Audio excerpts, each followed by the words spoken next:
사랑하는 여러분, 한 주간에도 평안하셨습니까? 오늘 제1과 기억하사 복을 주옵소서라는 제목으로 함께 은혜를 나누겠습니다.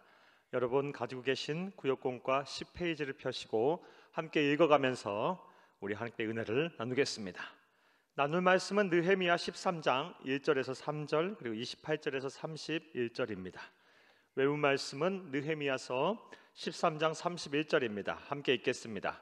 또 정한 기한에 나무와 처음 익은 것을 드리게 하였사오니 내 하나님이여 나를 기억하사 복을 주옵소서. 읽겠습니다. 바벨론을 멸망시킨 페르시아의 고레스 왕은 70년간 바벨론에 포로 생활하던 이스라엘 백성들에게 자신의 옛 나라로 돌아가도 좋다는 칙령을 반포하였습니다. 그래서 이스라엘 민족은 시간의 차이를 두고 총 3번에 걸쳐 이스라엘 땅으로 귀환을 하게 됩니다. 1차는 스룹바벨의 인도하에 귀환하여 예루살렘 성전을 재건하였고, 2차는 학사 제사장인 예스라를 중심으로 귀환하여 말씀으로 새롭게 되는 영적인 대각성 운동을 일어났습니다. 그리고 마지막 3차는 페르시아 최고위 관리였던 느헤미야의 주도하에 귀환하여 52일 만에 예루살렘 성벽을 완전히 재건하는 기적을 일으켰습니다. 무엇보다 그는 12년간 이스라엘 총독으로 일하면서 이스라엘의 영적 회복과 각성에도 심혈을 기울였습니다. 하지만 느헤미야가 아닥사스다 왕의 부름을 받고 페르시아로 되돌아가게 되자 이스라엘은 다시 하나님을 떠나 혼란과 죄악 가운데 빠져들기 시작했습니다. 급기야 나라 전체가 흔들릴 정도의 동요가 일어났습니다. 그래서 느헤미야는 왕에게 자신을 다시 이스라엘로 보내줄 것을 간청하고 되돌아옵니다. 다시 돌아온 느헤미야는 다시 하나님께 복을 받는 백성으로 되돌아가게 하기 위해 신앙의 원칙을 지켜 행할 것을 가르쳤습니다. 여러분 신앙의 원칙에다 동그라미 치시기를 바랍니다. 주치입니다. 다시 돌아온 느헤미야는 이스라엘 백성들에게 어떤 신앙의 원칙들을 강조하였을까요? 그리고 우리는 그에게서 무엇을 배울 수가 있을까요? 까지 줄을 치시고 신앙의 원칙 역시 동그라미를 치겠습니다. 첫째로 함께 읽으면서 줄을 칩니다. 하나님의 말씀을 붙들고 살아야 복을 받습니다. 신앙의 원칙, 하나님의 말씀을 붙들고 살아야 한다라는 것입니다. 하나님의 말씀에다 동그라미 치시기를 바랍니다. 이스라엘로 되돌아온 느헤미야는 이스라엘 백성들 앞에서 하나님의 말씀을 낭독하는 것으로 그의 사역을 시작합니다. 그 이유는 간단합니다. 이스라엘 백성들이 다시 하나님의 말씀을 붙들어야만 하나님께 복을 받아 회복하고 형통할 것을 확신했기 때문입니다. 자, 주치입니다. 하나님의 말씀을 붙들게 되면 하나님과의 관계가 회복되어 복을 받게 됩니다. 신명기서 29장 9절 동그라미 칩니다. 읽겠습니다. 그런즉 너희는 이 언약의 말씀에 지켜 행하라. 그리하면 너희가 하는 모든 일이 형통하리라 라고 하시며 말씀을 듣고 그 말씀을 온전히 지키면 우리에게 형통의 복을 주시겠다고 약속하셨습니다. 사랑하는 여러분, 하나님의 말씀을 붙들고 산다라는 것은 어떻게 하는 것입니까? 말씀을 듣고 그 말씀을 온전히 지키는 것입니다. 주치입니다. 말씀을 듣고 그 말씀을 온전히 지키면. 또 시편 1편 1절에서 2절에 보면 시편 1편 1절에서 2절 동그라미 칩니다. 복 있는 사람은 악인들의 꾀를 따르지 아니하며 죄인들의 길에 서지 아니하며 오만한 자의 자리에 앉지 아니하고 오직 여호와의 율법을 즐거워하여 그의 율법을 주야로 묵상하는도다 라고 말씀하셨습니다. 우리는 온전히 하나님의 말씀을 붙들고 사는 사람이 되기 위해 몸부림쳐야 합니다. 사랑하는 여러분, 시편 1편 1절에서 2절 말씀을 통해서 알 수 있는 하나님의 말씀을 붙들고 사는 것은 무엇입니까? 묵상입니다. 묵상. 늘 하나님의 말씀을 이렇게 곱씹는 것입니다. 보고 들은 말씀을 삶의 현장에서 늘 이렇게 생각하고 적용하고 실천하고 삶의 현장에서 또 하나님께서 주시는 은혜가 무엇일까? 하나님의 음성이 무엇일까를 생각하는 것이 바로 묵상입니다. 이렇게 말씀을 듣고 말씀을 온전히 지키며 말씀을 묵상하게 되는 것이 묵상하며 사는 것이 바로 성도의 신앙의 원칙입니다. 그리하면 하나님께서 약속하신 대로 우리에게 반드시 복을 주실 것입니다. 둘째로 주치면서 함께 읽겠습니다. 세속적인 삶에서 결별해야 복을 받습니다. 세속적인 삶에서 결별해야 복을 받습니다. 세속적인 삶에서 결별까지 동그라미 치시기를 바랍니다. 다른 말로 구별된 삶, 경건한 삶, 거룩한 삶을 말합니다. 다시 돌아온 느헤미야는 이스라엘 백성에게 거룩한 삶을 위한 두 가지 실천 사항을 요구합니다. 두 가지 실천 사항 주칩니다. 그것은 먼저 주칩니다. 11조입니다. 11조입니다. 11조에다 동그라미 치시기를 바랍니다. 11조는 우리의 소유가 우리의 것이 아니라 하나님의 것임을 인정하는 신앙 고백으로 하나님께서는 우리가 지킬 것을 명령하신 것입니다. 그리고 성경은 분명히 그것이 하나님의 것이라고 말씀을 하고 계십니다. 하나님의 것을 도적질하면서 복을 받기를 원할 수는 없는 것입니다. 느헤미야가 페르시아로 귀환한 후 이스라엘 백성들은 욕심이 생겨 11조를 하지 않았고 하나님의 것을 도적질했습니다. 그래서 느헤미야는 다시 이스라엘 백성들에게 11조를 온전히 드리게 한 것이며 그들은 이것을 철저하게 이행을 하였습니다. 두 번째 실천 사항은 주칩니다. 안식일 준수입니다. 안식일 준수에다 또 동그라미 치시기를 바랍니다. 성령의 감동을 받은 느헤미야는 안식일을 철저하게 지킬 것을 권면했습니다. 다른 말로 주일 성수할 것을 권면했습니다. 물론 우리들은 구약의 백성이 아닌 신약의 백성들입니다. 예수님을 그리스도로 믿는 그리스도인들입니다. 토요일을 안식일을 지키거나 유월절을 비롯한 명절을 준수하는 구약의 율법 조항들은 더 이상 우리에게 유효하지 않지만 그렇다고 해서 그 안에 내포된 상징적인 의미와 영적인 교훈까지 버려서는 안 됩니다. 구약의 말씀 또한 무엇 하나 버릴 것 없는 온전한 하나님의 말씀이기 때문입니다. 안식일을 기억하여 거룩하게 지키라는 구약의 말씀에 따라 오락과 세상 일을 멈추고 주일을 거룩하게 지켜야 하며 매월 첫날 하나님 앞에 나와 우리에게 또 다른 새로운 달을 주신 하나님의 은혜에 감사하며 예배로 시작해야 합니다. 여러분, 안식일을 기억하여 거룩하게 지키라는 구약의 말씀에 따라 거기서부터 가로로 하셔서 시작해야 합니다. 예배로 시작해야 합니다까지 가로를 치시기를 바랍니다. 사랑하는 여러분, 오늘날 많은 이단들, 제7일 안식일 교인들이나 아니면 하나님의 교회와 같은 이단들은 토요일을 안식일로 지켜야 한다라며 기성교회를 공격합니다. 그것이 구약의 율법이고 구약의 말씀이다라고 하면서 우리들이 잘못됐다고 이야기를 합니다. 하지만 사랑하는 여러분, 우리는 율법주의자들이 아닙니다. 구약의 백성들이 아닙니다. 신약의 백성들이고 우리는 예수님을 그리스도로 믿는 그리스도인들입니다.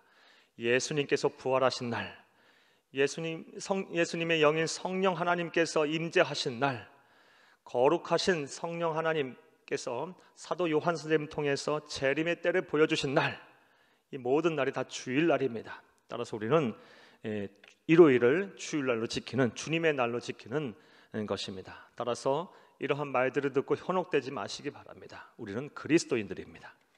자, 셋째로 함께 주치면서 읽겠습니다. 가정을 거룩하게 해야 복을 받습니다. 주치입니다. 가정을 거룩에다가 동그라미 치시기를 바랍니다. 또한 느헤미야는 이방인과 결혼하지 말고 결혼을 정결하게 지키라고 이스라엘 백성들에게 권면합니다. 이는 이스라엘 백성들이 성경의 원칙을 지키지 않고 자기 마음대로 결혼하고 나서 이방인들이 가져온 우상을 섬기는 일이 비일비재했기 때문입니다. 오늘날로 말하면 주칩니다. 결혼 후 한 발은 하나님께, 한 발은 세상에 걸쳐놓고 세상에서는 세상의 방법대로, 교회에서는 교회의 방법대로, 즉 두 가지 태도로 신앙생활을 했기 때문에 가정이 위기에 빠진 것입니다. 까지 줄을 칩니다. 그래서 느헤미야는 이방인들과 결혼하지 말라고 신앙개혁을 선언했던 것입니다. 하나님은 당신의 사랑하는 자녀들을 믿음 안에서 거룩한 가정을 이루시기를 간절히 원하십니다. 만약 여러분들 가운데 남편, 아내 또는 부모와 자녀들이 불신자라면 그분들을 위해 간절히 기도하시기를 바랍니다. 가정의 복음화를 위해서 한 하나님을 섬기고 한 하나님의 나라를 꿈꾸는 귀하고 복된 가정이 되기 위해서 먼저는 기도하시기를 바랍니다. 그리고 그분들을 예수님의 사랑을 가지고 더욱 사랑하시기 바랍니다. 가족전도, 가족 구원은 사랑이 전제되어야 합니다. 사랑해야 합니다. 이전보다 더 사랑해야 합니다. 가족 구원은 분명히 어렵고 힘든 길이지만 눈물의 기도와 헌신으로 가족을 주께 인도한 성도님들의 간증 역시 넘쳐납니다. 불가능한 일이 아닙니다. 우리 가족을 향한 하나님의 계획을 신뢰하고 하나님의 역사하심을 기대하며 믿지 않는 가족들이 예수를 만날 수 있도록 기도하시고 또 사랑하시고 복음을 전하시기를 바랍니다. 사랑하는 여러분, 느헤미야가 그랬던 것처럼 가로합니다. 하나님의 말씀을 붙잡고 살며 세속적 삶과 결별하고 가정을 거룩하게 지키기 위해 노력하시기를 바랍니다. 계속 가로합니다. 특별히 11조를 온전히 드림으로 내가 소유한 물질에 내가 휘둘리지 아니하고 그것에 마음을 빼앗기지 아니하며 내 삶을 주관하시고 다스리시는 분은 오직 하나님 한 분밖에 없음을 인정하시기를 바랍니다. 이것을 자녀에게도 후손들에게도 분명히 가르치시기를 바랍니다. 나아가 주의 성수를 철저하게 하게 지켜 세상과 구별된 그리스도인으로 하나님 앞에 당당하게 서시기를 바랍니다. 까지 가로를 합니다. 오늘 본문의 설교의 내용에 대한 요약입니다. 그런 후 주칩니다. 느헤미야처럼 나를 기억하사 내게 복을 주옵소서라고 당당하게 요구하시기를 바랍니다. 줄을 칩니다. 나를 기억하사 내게 복을 주옵소서. 당당하게 이런 일들을 행한 이후에 하나님 앞에 구하시기 바랍니다. 내가 이와 같이 그들에게 이방 사람을 떠나게 하여 그들을 깨끗하게 하고 또 제사장과 레위 사람의 반열에 세워 각각 자기의 일을 맡게 하고 또 정한 기한에 나무와 처음 익은 것을 드리게 하였사오니 내 하나님이여 나를 기억하사 복을 주옵소서. 느헤미야 13장 30절 31절 말씀입니다. 할렐루야. 자, 이제 말씀과 만남을 보겠습니다. 1번, 하나님의 말씀에 따라 살아가는 삶은 본질적으로 세상의 방법과는 전혀 다른 삶입니다. 내가 아직 버리지 못한 세상의 습관은 무엇이고 어떻게 바꿔야 할까요? 사랑하는 여러분, 에베소서 4장 22절에서 24절 말씀에 보면 썩어져가는 구습을 따르는 옛사람을 벗어버리고 심령이 새롭게 되어 하나님의 뜻에 따라 의와 진리의 거룩함으로 지으심을 받은 새 사람을 입으라 라고 말씀을 하셨습니다. 예수님을 그리스도 믿어 하나님의 자녀된 자, 그래서 그리스도 안에서 새로운 피조물이 된 자는 이전과는 다른 삶을 살아야 합니다. 예수 믿기 전에 음주, 흡연, 음란, 거짓, 게으름, 나태함으로 이렇게 사셨다면 이제 예수를 믿은 이후, 하나님의 자녀가 된 이후, 거룩하신 성령 하나님을 심령에 모신 이후에는 전혀 다른 삶을 살아야 합니다. 그것이 하나님의 뜻입니다. 여러분, 변화된 삶을 사시기 위해 노력하시기를 간절히 바랍니다. 그리고 여러분들이 바꿔야 할 습관이 있다면, 아직 버리지 못한 구습이 있다면, 옛사람을 벗어버리지 못했다면 빨리 성령 안에서 옛사람을 다 벗어버리시기를 간절히 주의 이름으로 부탁을 드립니다. 2번 보겠습니다. 나의 가정에서 나는 자녀로서 혹은 부모로서 어떤 역할을 해야 할까요? 그리고 그 역할을 통해 하나님께서 기대하시는 바는 무엇일까요? 사랑하는 여러분, 하나님께서는 가정을 아주 신성하게 생각하십니다. 따라서 예수를 그리스도 믿어 하나님의 백성된 자들, 그리스도인 된 자들은 가정 생활 또한 철저하게 경건하게 책임을 하며 살아야 합니다. 그것 또한 주의 일입니다. 그러므로 우리는 가정에서 각자 맞춰진 자리를 잘 지켜야 합니다. 남편은 남편으로서, 아내는 아내로서, 부모는 부모로서, 자녀는 자녀로서의 가정의 자리를 잘 지켜야 합니다. 먼저 남편은 가장으로서 가정의 생계에 대한 책임을 지고 가정을 철저하게 책임지고 돌봐야 합니다. 또 아내는 가정의 살림을 책임지고 남편을 도와서 가정의 자리를 잘 지켜야 하고, 또 부모로서 자녀를 향한 양육의 책임을 다해야 하며, 자녀는 또 자녀로서 부모를 향한 효도하는 그런 책임을 다해야 합니다. 아무쪼록 여러분, 가정에서 맡겨진 가정의 자리를 잘 지키시기를 바랍니다. 이 또한 주의 이름을 기억하시기를 간절히 주의 이름으로 부탁을 드립니다. 3번 보겠습니다.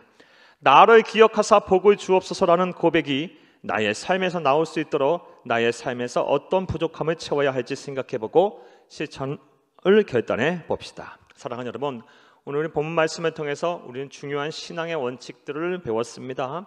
먼저 하나님의 말씀에 내 삶을 맡겨야 합니다. 하나님의 말씀을 보고 듣고 묵상하는 삶을 꼭 실천하시기를 바랍니다.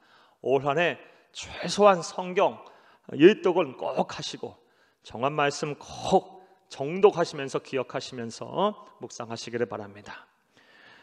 두 번째, 세속적인 삶에서 결별을 해야 합니다. 신앙의 원칙 가운데 반드시 지켜야 할 신앙의 원칙 두 번째, 세속적인 삶과에서 결별하고 구별하되 여러분 지켜야 할 실천상에서 말씀드렸습니다. 11조를 온전하게 하시기 바랍니다. 11조는 하나님께서 우리에게 복 주시겠다고 약속을 하셨습니다. 시험해 보라까지 약속하시면서 우리로 하여금 지키기를 원하시는 하나님의 뜻이자 명령입니다. 온전한 11조를 하시고 또 나아가서 온전하게 주일 성수하시기를 바랍니다. 세 번째로 우리 가정을 거룩하게 해야 합니다. 각자 맡겨진 가정의 자리를 잘 지키시기를 바랍니다. 그런 후에 사랑하는 여러분, 하나님 앞에 당당하게 서서 하나님이여 나를 기억하사 내게 복을 주옵소서라고 하나님 앞에 여러분의 복을 구하는 참된 성도, 복된 성도가 다 되시기를 간절히 바랍니다. 2021년 새해가 밝았습니다. 여러분 아무쪼록 삶의 자리에서 힘을 내시고 각자 하나님이 주신 사명의 자리, 신앙의 자리, 가정의 자리, 교회 자리를 잘 지키셔서 올 한 해가 여러분의 인생에 있어서 기억이 될 만한 축복의 원년이 되기를 간절히 주의 이름으로 축복합니다. 감사합니다.